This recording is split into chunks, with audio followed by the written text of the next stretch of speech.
My name is Lori Vukanich, and I'm one of the therapists that works with children at Livingston County Catholic Charities. Today I'd like to talk to you about what is going on in a child's brain during a temper tantrum. Different parts of our brains complete different tasks. The most basic things, such as your heartbeat or basic emotions like anger or fear, are controlled by areas closer to the center of the brain, right here. More complicated tasks, such as language, problem solving, or self-control, are managed by the cerebral cortex toward the outside half of the brain. In this picture, it's this red part here. Children's brains have not yet fully developed. This means that the cerebral cortex is easily overwhelmed. Basically, if emotions from the center of the brain get too big, the problem-solving part will shut down. It's as if this part disappears completely, but temporarily.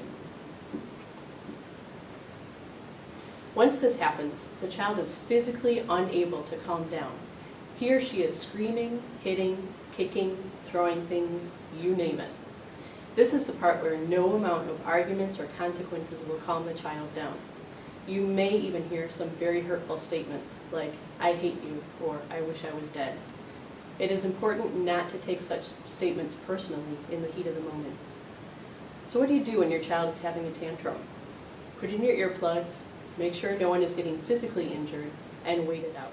This is where, if possible, you place the child in his or her room, shut the door, take a deep breath, and remind yourself that this is a normal part of childhood behavior. Eventually, the child will calm down, the cerebral cortex will come back online, and the two of you will be able to talk it out quietly and logically.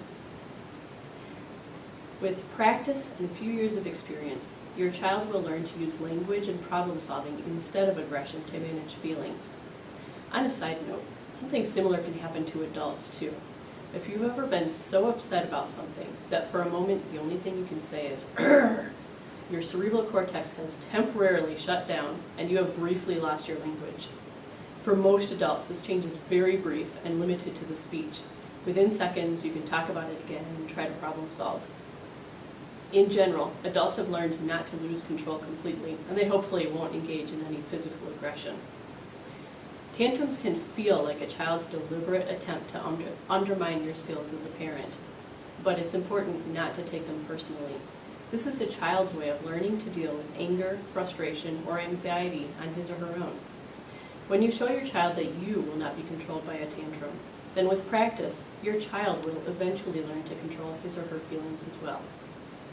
For further information about temper tantrums or anything else, contact your local mental health provider.